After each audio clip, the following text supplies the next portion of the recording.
Hello, New Stoics. This is Tim, and today I am looking at how we view the past, and specifically how we kind of glorify some past events and how we really shouldn't do that. And really, it creates these weird illusions of grandeur or a feeling that we had a glorious past that I feel like could lead to fascist or utopian kind of ideals that are really unhealthy for a society. And I'm doing this from a Stoic lens because Stoicism is one of those ideologies that people will grab onto and say it is, from a better time, that the original Stoics had a truth that other people didn't have. It was lost to time, or it was diluted with other ideologies. And while I will say that I really do think Stoicism is good and true, viewing Stoicism from this idealistic mindset is strange, because it is from stated reality that Stoicism comes from. We understand there are things in our control and there are things not in our control. And this isn't from a place of ultimate truth. It's from a place of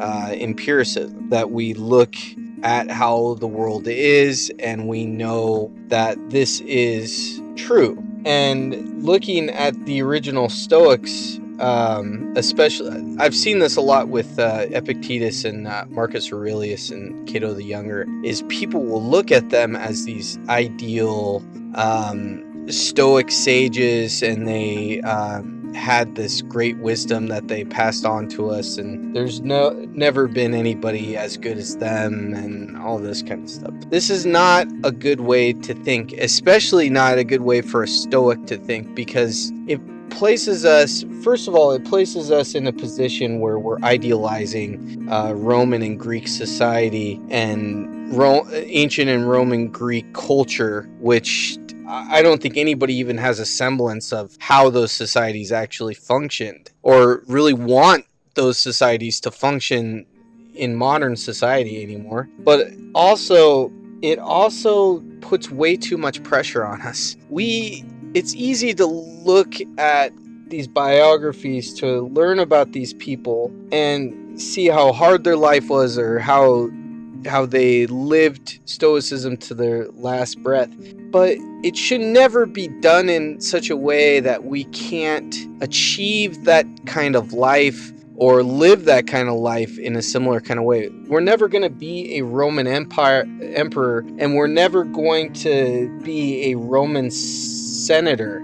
That doesn't mean that you're never going to be a leader. You're never going to be a representative. You're never going to achieve high political office. You can do all these kind of things. These are obtainable goals. Being a Stoic means you're living in reality. You don't try and obtain for a status of a sage that is actually impossible to reach. My ideal version of a sage is a better me, but that better me is not someone that is outside of reality. So another thing I want to focus on is this idea that the ancient and Greek related cultures were these ideal Western, and everybody lived virtuous lives and there was no major issues. That is not true at all. There was a lot of bad things that happened with the Romans and the Greeks.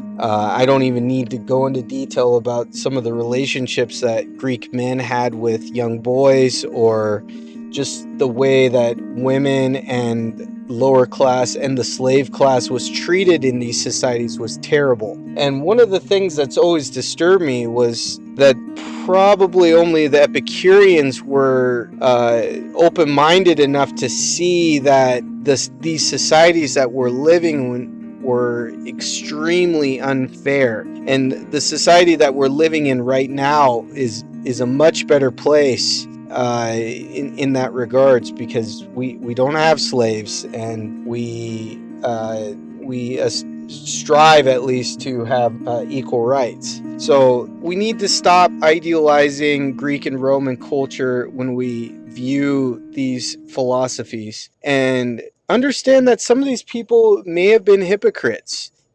Some of these people may have not dug as deep as they should have on understanding concepts like justice and courage, because we have to accept that somebody as high as a Roman emperor didn't stop slavery in his own empire, even though he probably had the power to stop it. So we need to keep these kind of things in mind. We don't glorify the past.